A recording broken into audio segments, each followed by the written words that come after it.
মুআজ্জাজ মুহতারাম সম্মানিত মুসল্লিয়ানে কেরাম, বিরাদারানে ইসলাম, আল্লাহ তাআলার দরবারে অসংখ্য অগণিত শুকরিয়া আদায় করছি যে আল্লাহ তাআলা আমাদেরকে সিয়াম পালন করার সুযোগ দিয়েছেন। আলহামদুলিল্লাহ। দরুদ ও সালাম বিশ্ব নবী মুহাম্মদ রাসূলুল্লাহ সাল্লাল্লাহু আলাইহি ওয়াসাল্লাম, যিনি আমাদের জীবনের শান্তি, কল্যাণ এবং দুনিয়া থেকে যাওয়ার পরে জান্নাত লাভের সকল পাথেয় বলে দিয়ে গিয়েছেন, করে গিয়েছেন। সে রাসূলের প্রতি আমরা সালাত ও সালাম পেশ করি সাল্লাল্লাহু আলাইহি ওয়াসাল্লাম। সম্মানিত হাজির, আমরা মাহে রমাদানের মুবারক সময় অতিবাহিত করছি। আমাদের জানা নাই আগামী রমাদান আমরা কে পাবো না আমরা জানি না। আল্লাহ যদি আমাদেরকে রাখেন তাহলে আমরা ইবাদত করার সুযোগ পাবো, আর যদি আল্লাহ ডাকে সাড়া দিয়ে আমাদের চলে যেতে হয় তাহলে আমরা এই রমাদানটাকে কাজে লাগাইতে পারলেও আমরা বরকত, রহমত হাসিল করতে পারব। আবু বকর রাদিয়াল্লাহু তাআলা বলতেন, দিনের কাজকে তুমি আগামী দিনের জন্য জমা করে রেখো। আগামী দিন তুমি থাকতে পারবে কিনা তোমার জানা নেই। আজকেরটা আজকেই করে নেবে, কালকে করবে, পরে করবে, পরের সপ্তাহে করবে, এটা তো সুযোগ নাও হতে পারে। আর দুনিয়ার কাজ পিছাই দাও, অসুবিধা নেই। আজকে করতে পারলো না, আগামী মাসে করবে। বাড়ির সাথ দেওয়া লাগবে, এক মাস পিছিয়ে লিখে নিয়েছি। কিন্তু দিনের কাজ আজকেরটা আগামী দিন গেলে যদি মিস হয়ে যায়, যদি সমস্যা তো চলে আসে। এই জন্য হযরত আবু বকর রাদিয়াল্লাহু তাআলা বলতেন, দিনের কাজকে আগামী দিনের জন্য জমা করে রেখো। আজকেরটা আজকে, এই রমজানটা পেয়েছে, আগামী রমজানে অনেক কিছু করবো প্ল্যান। এই রমজানের পরে আগামী রমজান না পাইলে কি? সেজন্য আল্লাহ তাআলা আমাদেরকে যে মাহে রমাদান দিয়েছেন, আমরা এই রমাদানটাকে একেবারে ইফেক্টিভ ভালোভাবে কাজে লাগাতে চাই এবং কাজে লাগাতে যেন পারি। আল্লাহ তৌফিক দান করুন। এই রমাদানে আমাদের সবচেয়ে বড় টার্গেট হলো গুনাহগুলি মাফ করানো, অর্থাৎ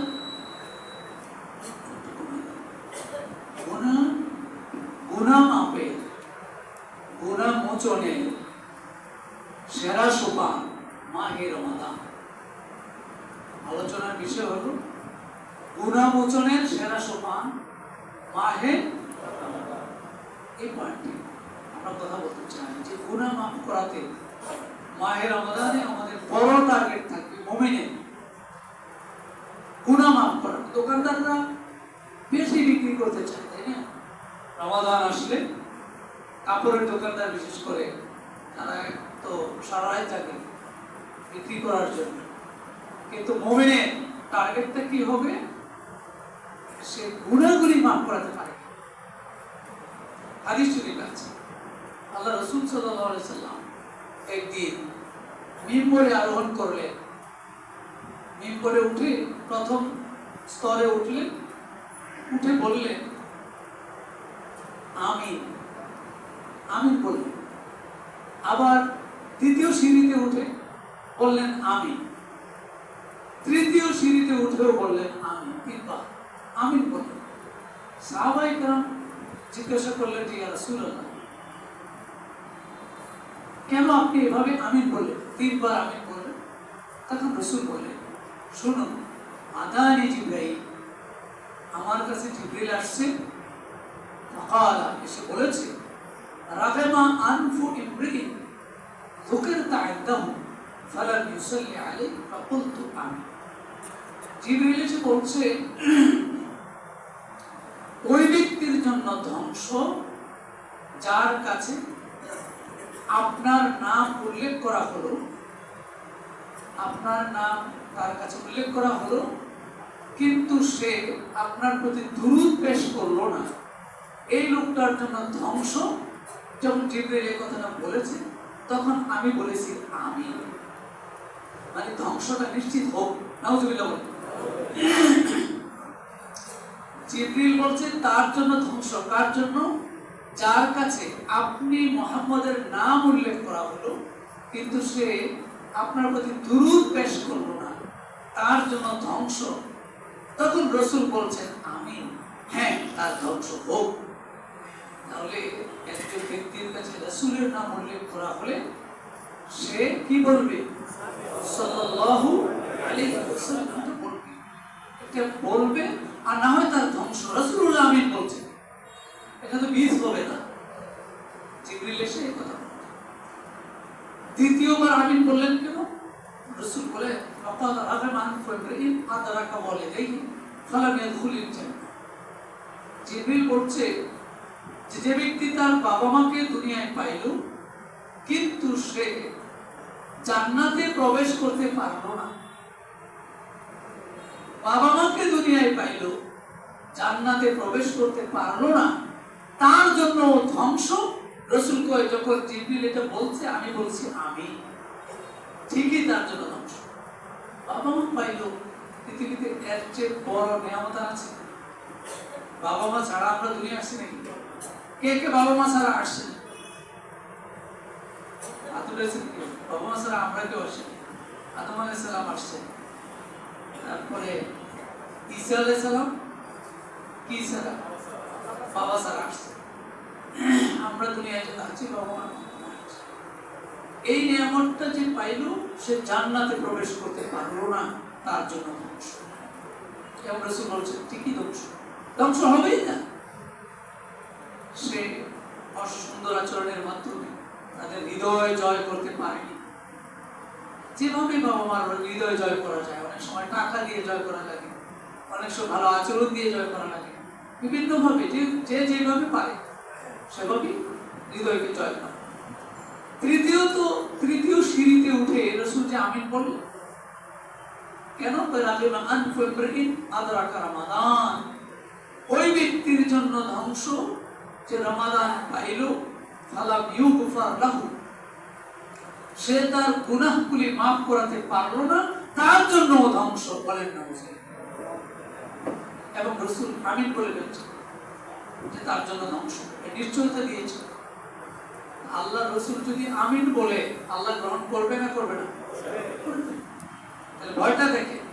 রমাদান তো যাচ্ছে আমাদের থেকে বিদায় নিয়ে যাচ্ছে, কিন্তু আমাদের গুনাহগুলো বিদায় হলো কিনা এটাকে আমরা একটু হিসাব মিলেছি, এখন মিলাই দিই। আজকে মিলাই ফেলি যে আসলে আমার যে গুনাহ আছে, কত গুনাহ করেছি, প্রত্যেকে জানে। কে কারটা জানে? আমরা তো সবারটা সবাই জানি না, নিজেরটা নিজেই জানি। জীবনে কত না গুনাহ করেছে, কত অপরাধ করেছে, কত মানুষকে কষ্ট দিয়েছে, কত মানুষের টাকা মেরেছে, কত মানুষের বিরোধ করেছে, কত অন্যায় অপরাধ করেছে, দুর্নীতি করেছে, প্রতারণা করেছে, করে ফেলেছে, দুনিয়ার ঝামেলায় পড়েও যেভাবে হোক। কিন্তু রমাদান যাচ্ছে, তার গুনাহ মাফ হচ্ছে না, মাফ করাতে পারছে না, তার জন্য ধ্বংস। এখন এই গুনাহ আমাদের মাফ করানোর জন্য রমাদানে অনেকগুলো ওয়ে আছে।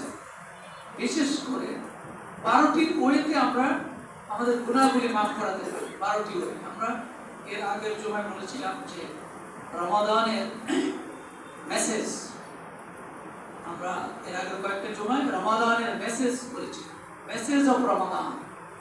রমাদানের 12টি মেসেজ আমরা বলেছি।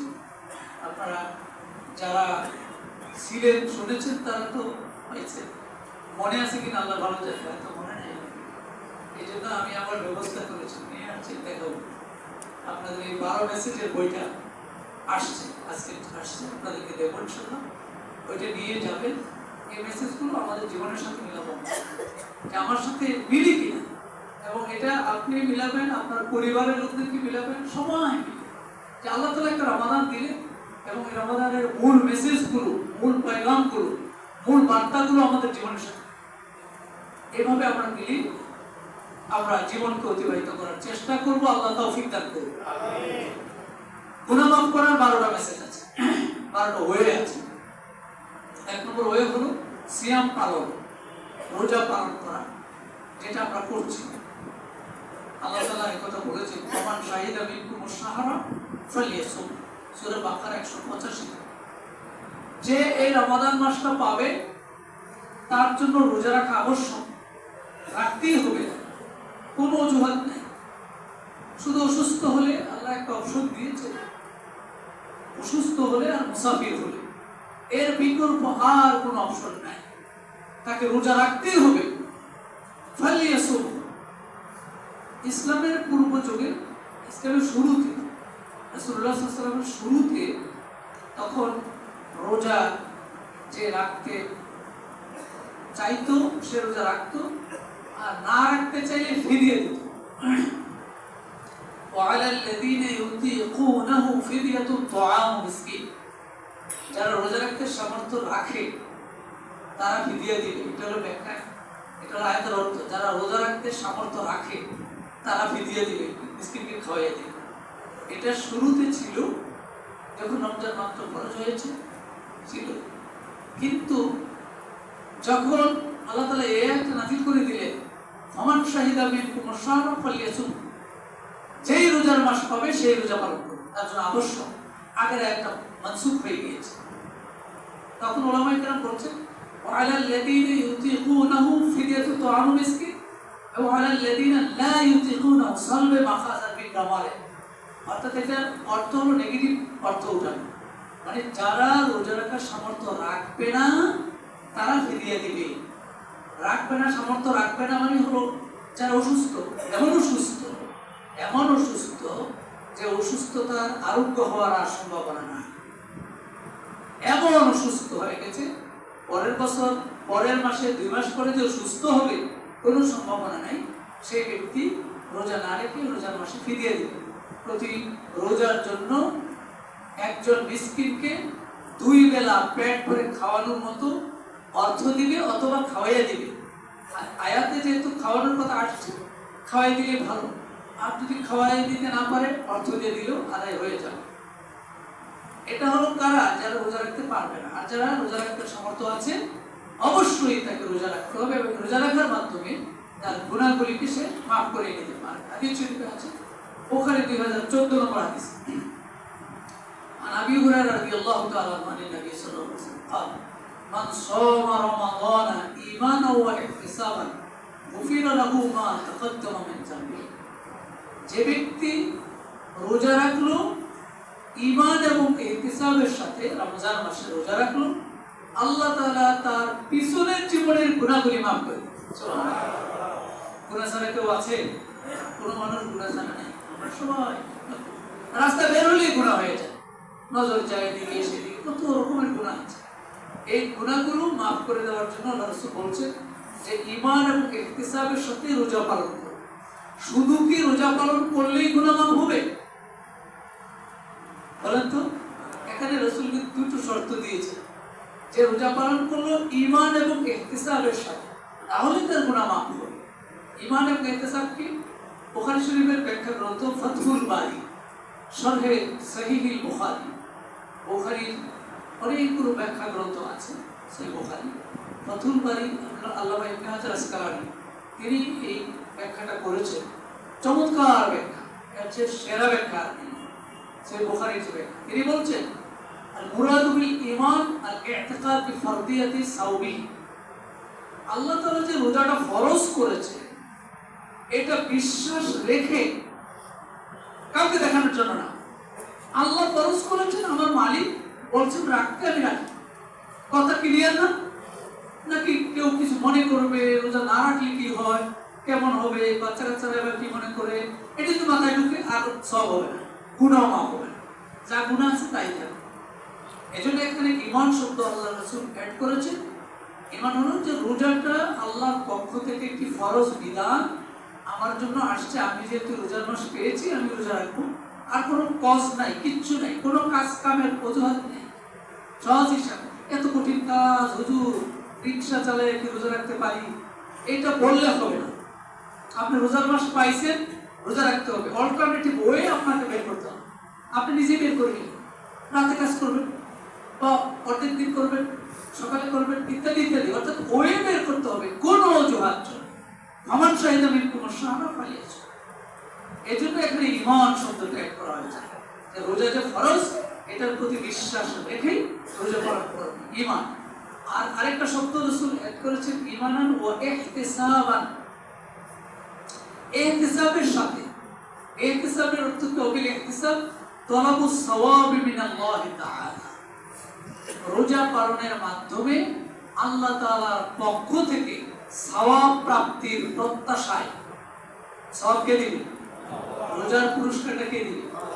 এটা কিন্তু আল্লাহ নিজে বলছেন হাদিসে কুদসিতে, আনা আজজি বিহি। কোন কারো কাছে রাখেন না এটা দায়িত্ব। মন্ত্রী এমপি কেউ দিবেন, এটা সরাসরি ধরেন প্রধানমন্ত্রী বা প্রেসিডেন্ট, এরকম ডাইরেক্ট পুরস্কার। এই জন্য এখানে আল্লাহ বলছেন আনা আজজি বিহি, আমি নিজে প্রতিদান দেব। তাহলে ইহতিসাব মানে হলো টোটালি সওয়াবটা আমরা আল্লাহর কাছ থেকে পেতে চাই, দ্বিতীয় কারো কাছ থেকে নয়। এটা মাথায় রেখে রোজা পালন, তাহলে গুনাহগুলি মাফ হবে। এই জন্য রাসূলুল্লাহ বলেছেন মান সামা রমাদানা ঈমানান ওয়া ইহতিসাবান গুফিরা লাহু মা তাকাদ্দামা মিন যামবিহি। যে এভাবে রোজা পালন করবে, আল্লাহ ফরজ করেছেন রোজা, এজন্য আমি রোজা রাখি, আর আল্লাহর কাছ থেকেই আমি বিনিময় পাওয়ার প্রত্যাশা করি, তাহলে তার গুনাহগুলি আল্লাহ তাআলা মাফ করবেন। আমরা এভাবে রোজা রাখতে পারবো কি? ইনশাআল্লাহ আমাদেরকে তৌফিক দান করুন।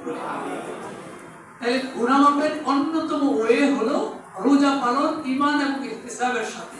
আল্লাহ তাআলা আমাদেরকে এই আমলটি করে আমাদের গুনাহগুলি মাফ করার তৌফিক দান করুন। রোজা তো যেতে যেতে আজকে কয়টা গেল? যাচ্ছে কয়টা? 16টা চলে যাচ্ছে। এখন একটু পার্সেন্টেজ করেন, কত পার্সেন্ট গুনাহ মাফ হয়েছে? পার্সেন্টেজ করে গুনাহগুলিকে মুক্ত করার জন্য আল্লাহর কাছে প্রার্থনা করতে হবে। দ্বিতীয় ওয়ে হলো শেষ রাত্রের প্রার্থনা। শেষ রাত্রের প্রার্থনা, শেষ রাত্রে প্রার্থনা করলে আল্লাহ গুনাহ মাফ করেন।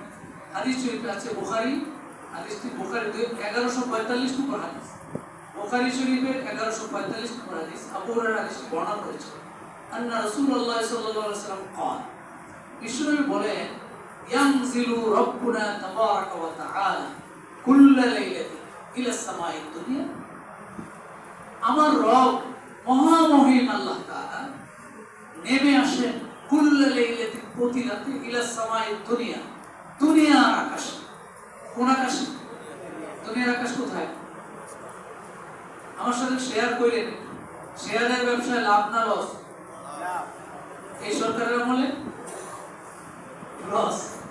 লাভ হোক লস হোক, আমরা শেয়ার করেই চলতে চাই। তাআওয়ানু আলাল বিররি ওয়াত তাকওয়া। আমার সাথে যদি একটু শেয়ার করেন তাহলে আমার একটু সাহস লাগে, যেহেতু আমি আপনারা রোজা রাখছেন, আমি তো রোজা রাখিনি, না রাখছি, তাহলে কষ্ট তো আমারও হচ্ছে। আপনি একবারে সব কন্ট্রাক্টারই আমার দিয়ে রাখছেন, হুজুর আপনি চালান, আপনি তো টাইম মতো চালাইবেন, আমরা কই না কই, শুনি না শুনি আপনি চালাইবেন, যেহেতু খুতবা চলছে, আপনি কন্ট্রাক্টর দিয়ে দিয়েছে, আপনি চালান, আমরা একটু ফাঁকে দিয়া এটা করে না, আমাকে একটু হেল্প করেন। আমরা শেয়ার করি রাসূলুল্লাহর মাহফিলগুলো এরকম শেয়ারে চলতো। রাসূল কথা বলতেন, সাহাবায়ে শেয়ার করতেন, জবাব দিতেন, প্রশ্ন করতেন, জানতে চাইতেন, রাসূল জানতে চাইতেন, এমন করতেন। আপনারা আমাকে একটু হেল্প করেন। দুনিয়ার আকাশে আল্লাহ তাআলা চলে আসেন প্রতি রাতের শেষ অংশে। তাহলে প্রতি রাতে যে দুনিয়ার আকাশে আসেন, তাহলে দুনিয়ার আকাশটা কোথায়? রাসূল দুনিয়ার আকাশ বলতে এখানে বুঝিয়েছেন যে আকাশটি কাছে, দুনিয়া মানে কাছে, কাছের আকাশ।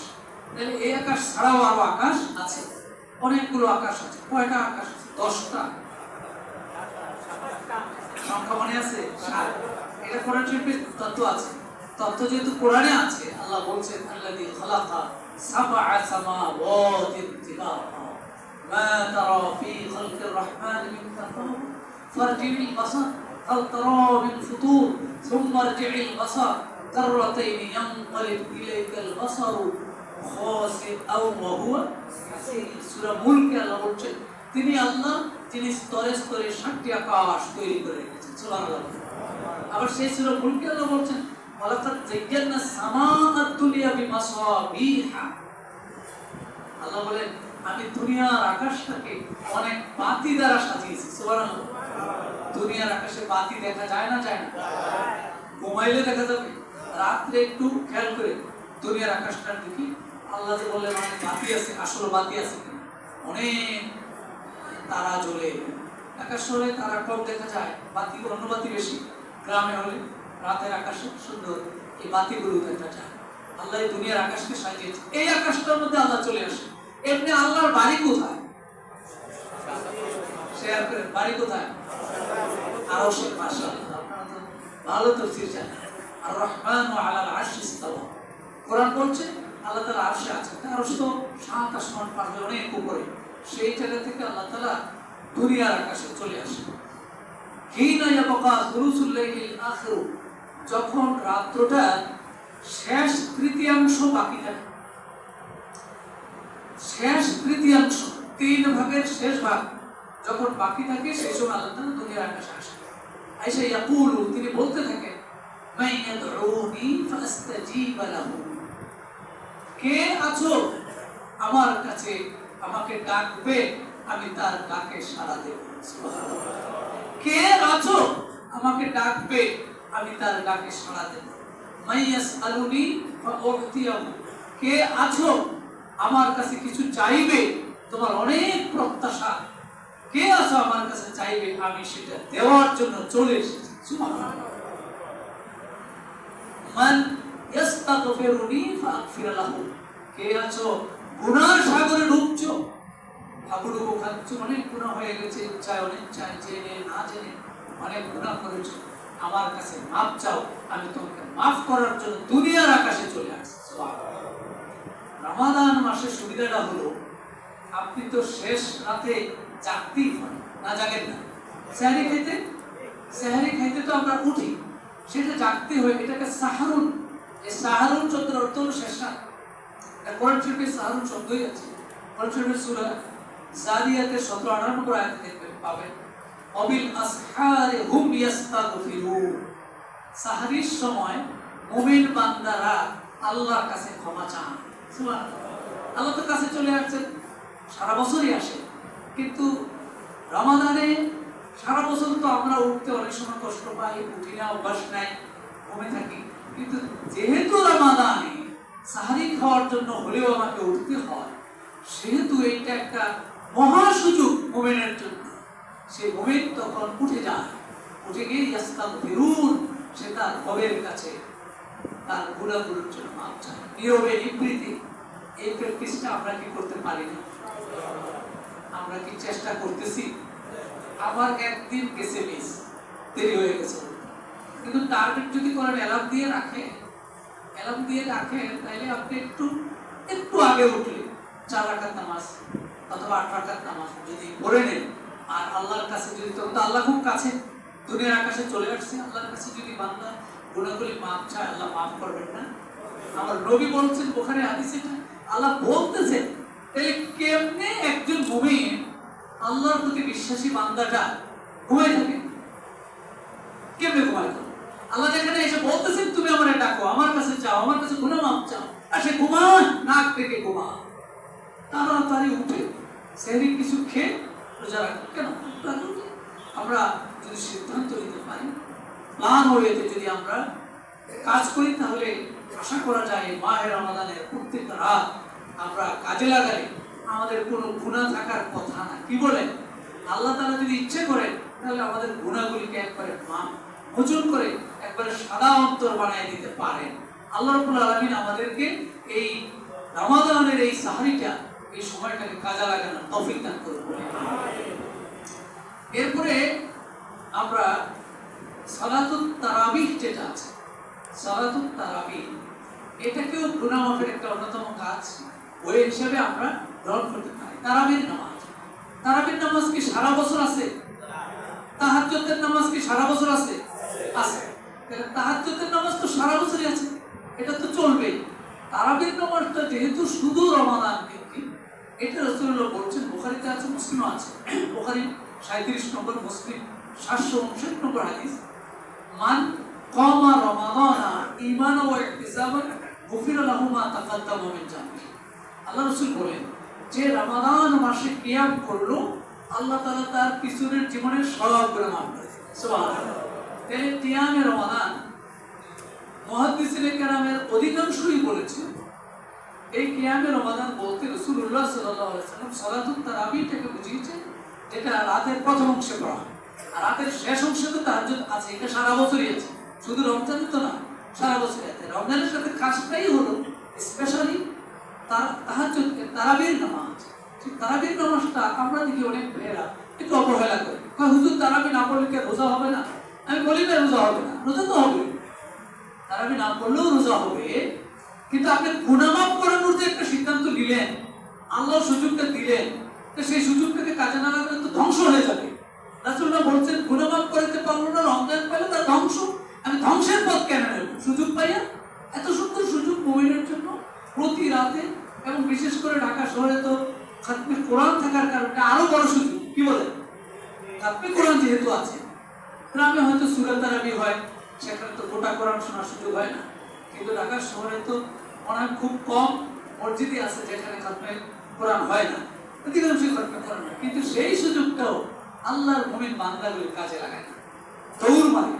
8 টাকা করে যে দৌড় দেয়, মনে হয় যেন কেমন হয়ে গেছে, এর তো দূরে দৌড় মারে, আস্তে আস্তেও যায় না। আল্লাহ তাআলা রহম করে বলি আমিন। এজন্য এই তারাবিহের নামাজের মাধ্যমে রাসূলুল্লাহ বলেন, যদি কেউ এটা পালন করে তাহলে তার গুনাহগুলি মাফ করার একটা সুবর্ণ সুযোগ তৈরি হয়ে যায়। এরপরে আরেকটি বড় সুযোগ আছে, এই ইতিকাফ। ইতিকাফ একটা বড় সুযোগ আছে, সেটা হলো সে এর মাধ্যমেও বান্দা তার গুনাহ মাফ করাতে পারে। ইতিকাফ মানে হলো অবস্থান করা, অবস্থান করা। আমাদের এই মসজিদে ইতিকাফের ব্যবস্থা আছে, প্রতি বছরই আমাদের এখানে হয়। আপনারা ইতিকাফ করার জন্য যারা নিয়ত করেছে তারা নিয়ত করেন, যারা এখনো করেন নাই নিয়ত করে ফেলেন। আল্লাহ রাসূল বলেন যে ইতিকাফ না করে থাকে কেমনে? রাসূলুল্লাহ সাল্লাল্লাহু আলাইহি ওয়াসাল্লামের গোটা জীবনে তিনি ইতিকাফ করেছেন। বুখারী হাদিস আন আয়েশা রাদিয়াল্লাহু তাআলা আনহা নবী সাল্লাল্লাহু আলাইহি ওয়াসাল্লাম কানা ইয়াতাকিফুল আশরাল আওয়াখির মিন রমাদান হাত্তা তাওয়াফাহু। বুখারী হাদিস যে রাসূলুল্লাহ সাল্লাল্লাহু আলাইহি ওয়াসাল্লাম রমজানের শেষ দশকে সব সময় ইতিকাফ করেছেন, হাত্তা তাওয়াফাহু, মৃত্যুর আগ পর্যন্ত। সুবহানাল্লাহ। রাসূলের উম্মত ইতিকাফ না করে থাকে কেমনে? বুঝি না কি সমস্যা? বলে হুজুর অনেক সমস্যা আছে, চাকরি আছে, বাকরি কত কিছু আছে। এটা আমার মনে হয় এমন জটিল চাকরি খুব কম আছে যারা বাংলাদেশে একেবারে আপনাকে ইতিকাফ করার অনুমতি চাইলে দরখাস্ত দিয়ে বিভিন্নভাবে যদি আপনি সিদ্ধান্ত নেন, একেবারে অনুমতি দিবে না। হয়তো 10 দিন যদি রাসূলুল্লাহ 10 দিন না দিলেও কিছু দিন হলেও দিবে।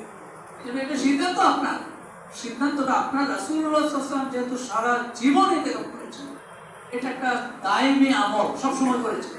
আর রাসূলুল্লাহ সবসময় আমল করলে এটা শরীয়তের পরিভাষা, শরীয়তের একটা উসুল, যেটা রাসূল সবসময় করেন এটা ওয়াজিব হয়ে যায়।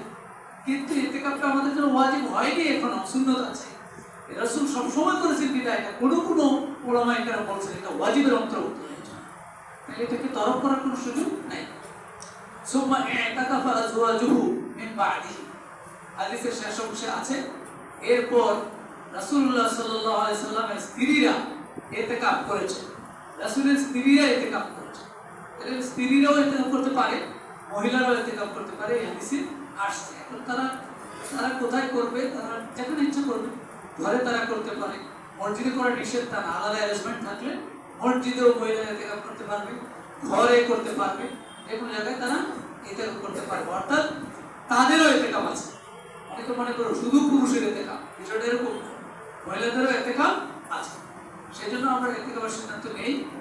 আর ফাঁকে আরেকটু এলান দিই, সেটা হলো যে আপনারা জানেন যে আমাদের এখানে খাতমে কোরআন, তারাবির নামাজে খাতমে কোরআন চলছে। আল্লাহ মেহেরবানি, আজকে আমরা যদি আল্লাহ সুস্থ রাখেন আমাদেরকে, আজকে আমরা 20তম পারা পড়ব, শুনবো ইনশাআল্লাহ।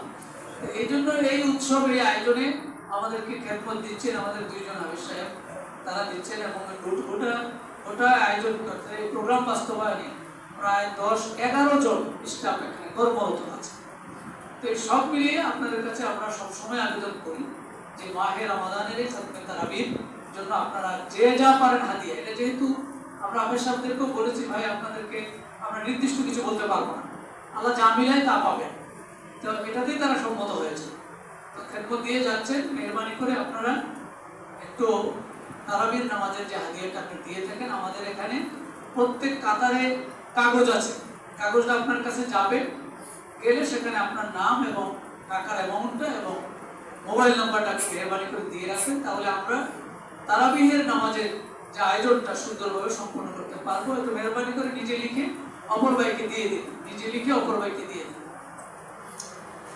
একটু বেশি বেশি দেওয়ার চেষ্টা করবেন আর কি সর্বোচ্চ, কারণ হামালাতুল কোরআনকে দিবেন, যারা কোরআন হৃদয়ে ধারণ করে এমন ভাইদেরকে। বিভিন্ন জায়গায় তো আপনারা বকশিস দেন, স্যালামি দেন, কিন্তু স্যালামি আর বকশিস অভাব নেই। আপনার সেই বকশিস, আপনার সেই হাদিয়া কোরআনের হামেলদেরকে, কোরআন বহনকারীদেরকে দেন, আল্লাহ বারাকাত দিবেন।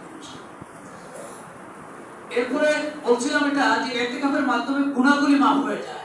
হাদিসে আছে যে ইতিকাফ করে যদি সহিভাবে করতে পারে, তাহলে ইতিকাফের মাধ্যমে এমন ভাবে সে নিষ্পাপ হয়, যেমন একটা বাচ্চা মায়ের পেট থেকে বের হলে যেমন নিষ্পাপ হয়ে যায়, সহিভাবে ইতিকাফ করলে সে এরকম নিষ্পাপ হয়ে যায়। সুবহানাল্লাহ। তাহলে সেই বড় প্রোগ্রামটা, ইতিকাফের প্রোগ্রাম আপনারা মেহরবানি করে নেবেন। আশা করি এর মাধ্যমে আমরা আমাদের যত গুনাহ আছে, হৃদয়ে যত গুনাহ এসেছে, সেই সব গুনাহগুলি মাফ করাতে পারব। আর ইতিকাফের একটা সুবিধা হলো যে ইতিকাফ চলাকালীন শেষ দশকে তো কদর আছে। কদর আসলে কত তারিখে? কদর কয় তারিখে বলেন তো? আমাদের দেশে বিশেষ করে আমরা 27 তারিখ, 26 রমাদান রাতে করি, মনে করি, কিন্তু রাসূলুল্লাহ কিন্তু বলেছেন এভাবে যে তোমরা কদরের রাত অনুসন্ধান করো। কখন? কদরের রাত অনুসন্ধান করতে বলছেন তাহারাউ লাইলাতুল কদরি ফিল বিত্রি মিনাল আশরিল আওয়াখির মিন রমাদান। রমাদানের শেষ দশকের বেজোর রাতে কদরের রাত তালাশ করো। তাহলে বোঝা যায় 21, 23, 25, 27, 29 সব রাতেই কদর হতে পারে। ইতিকাফে বসে গেলে মোটামুটি কদর পাওয়াটা নিশ্চিত হয়ে গেল। এদিক থেকেও ইতিকাফটাকে আমরা গুরুত্ব দিই। আমরা আশা করি, গত বছর তো 75 জন বসে গেছে, বিশাল এলাহি কাণ্ড অবস্থা। আল্লাহ তাআলার মেহরবানি, এবারও আশা করি যে আপনারা বসবেন। আমাদের 3 তলায় মহিলারা বসবে, 4 তলা 5 তলা পর্যন্ত, 4-5-এ পুরুষরা বসবে। সুন্দর অ্যারেঞ্জমেন্ট আছে। আশা করি আমরা আপনাদের সেবা দিতে পারবো। মেহরবানি করে যারা বসবেন তারা আমাদের ইমাম সাহেব হুজুরের কাছে ফরম আছে, এবং সাথে ইতিকাফের করণীয় কি কি সেগুলিও এখানে লেখা আছে। টোটাল 24 আওয়ার্সের একটা রুটিন সেখানে লেখা, সবটা কাগজে আপনি নিয়ে যাবেন, ফরম নেবেন আর আদার্স যে পেপারসগুলো নিয়ে যাবেন যারা ইতিকাফ বসতে চান ইমাম সাহেব হুজুরের কাছে। আল্লাহ তাআলা আমাদেরকে মাহে রমাদানের গুনাহমুক্ত হওয়ার, গুনাহ মোচন করার যত ওয়ে আছে সবগুলি ওয়ে কাজে লাগানোর তৌফিক দান করুন বলে আমিন। আসসালামু আলাইকুম ওয়া রাহমাতুল্লাহি ওয়া বারাকাতুহু।